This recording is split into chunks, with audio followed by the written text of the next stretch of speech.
Au nom du Père, du Fils et du Saint-Esprit. Amen.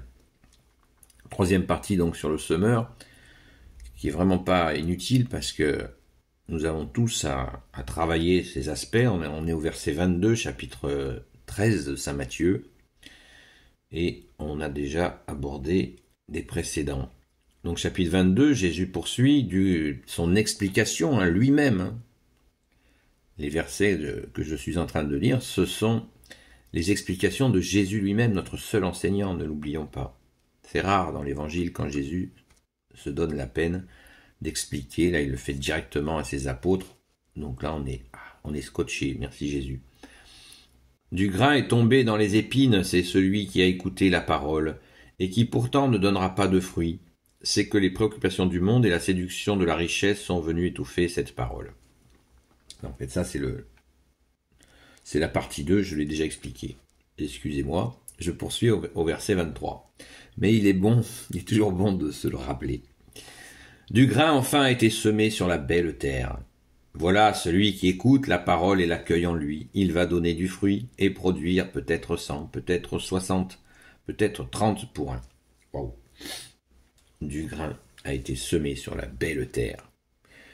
Eh bien oui, la belle terre, c'est nous la terre.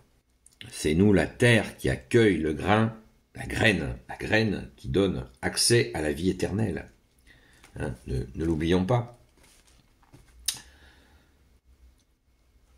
Un certain nombre, vous donc, écoutez cette parabole du semeur, verset 18, verset 19. Un certain nombre entend la parole du royaume des cieux. Donc la parole, c'est ce grain. Hein, cette image, le grain, c'est la parole, cette graine qui va pousser. Donc quand Jésus, tu nous dis, du grain enfin a été semé sur la belle terre, verset 23, voilà celui qui écoute la parole et l'accueille en lui. Il va donner du fruit et produire peut-être 100, peut-être 60, peut-être 30 pour un. Pour une graine, waouh, il va y avoir plein de fruits. Merci Jésus de nous y aider. Cette graine, vous voyez, cette terre, nous sommes cette terre qui accueillons la parole et essayons de la mettre en pratique. Ta parole, bien-aimé Jésus, aide-nous à la mettre en pratique. Et c'est ainsi que nous pourrons donner du fruit. Alors certains diront, mais c'est impossible. Bien sûr que si, c'est possible. Et il faut tout simplement persévérer. On ne lâche pas l'affaire. Il y en a dans des manifestations qui disent, ils n'arrêtent pas de crier, on lâche rien. Ben oui, on lâche rien. Mais c'est des principes qu'il ne faut pas lâcher. On sait très bien que dans nos vies, quand on lâche nos principes, tout part à volo. Ben là, c'est pareil. Jésus nous enseigne. Il nous enseigne, par exemple, il nous dit, Jésus, tu nous dis, il faut choisir entre Dieu et l'argent. Voilà, si on lâche ce principe, eh ben, on va avoir des gros problèmes, de très gros problèmes.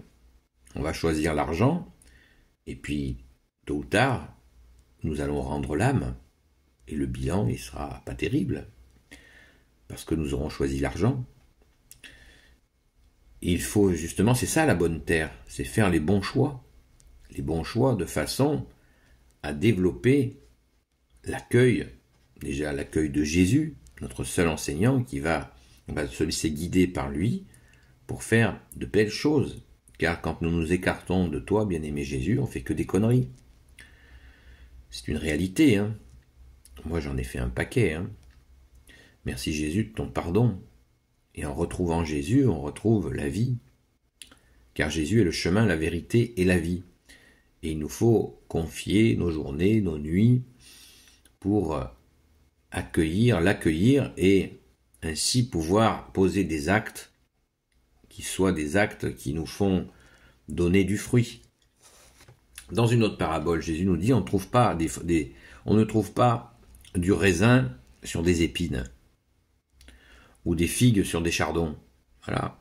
Si on a une vie pleine d'épines, par exemple des gens ils n'arrivent pas, ils sont toujours en train d'envoyer balader les autres, hein, certaines, je sais pas, une agressivité, méchanceté, eh bien, il faut donner cela à Jésus.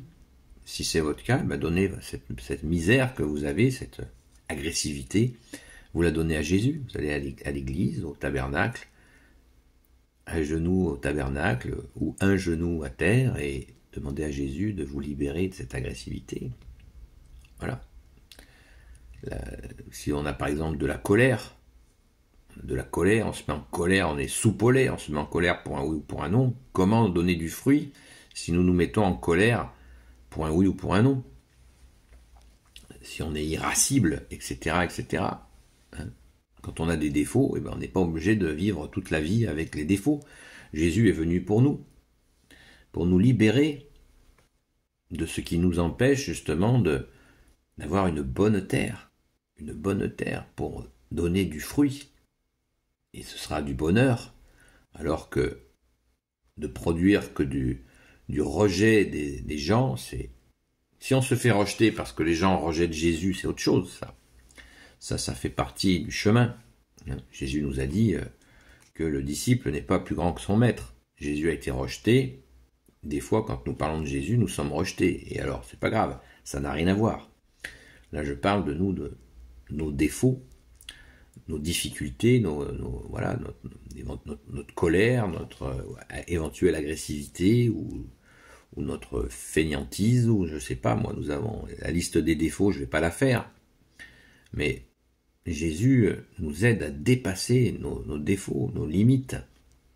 Et oui, il le fait puissamment. Merci Jésus. Encore faut-il lui demander. Ainsi, waouh, nous nous améliorons, nous retrouvons la paix, une certaine quiétude qui est très agréable, nous contenter de ce que nous avons, ne pas convoiter tout ce que nous n'avons pas, et ainsi nous avons toutes les probabilités de donner du fruit, des fruits vraiment spirituels et bien concrets, de venir en aide à des gens qui en ont réellement besoin, parce qu'on aura pris la précaution de demander à Jésus si nous pouvons le faire, etc., etc.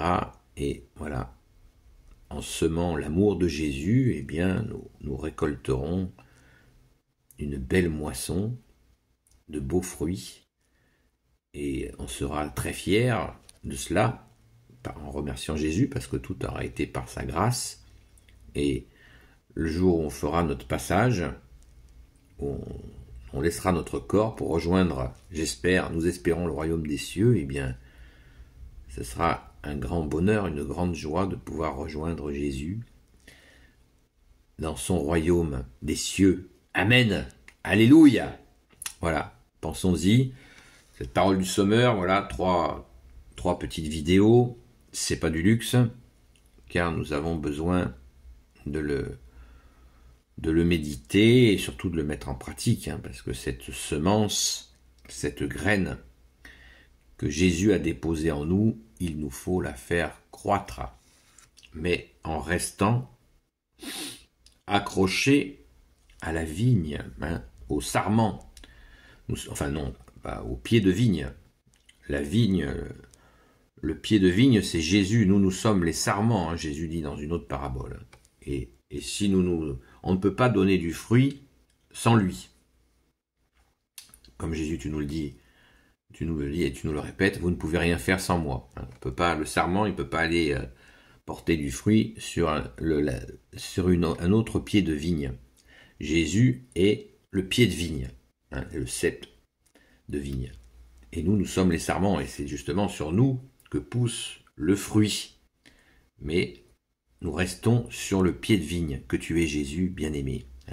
Ça aussi, c'est une parabole de Jésus qui nous explique bien les choses.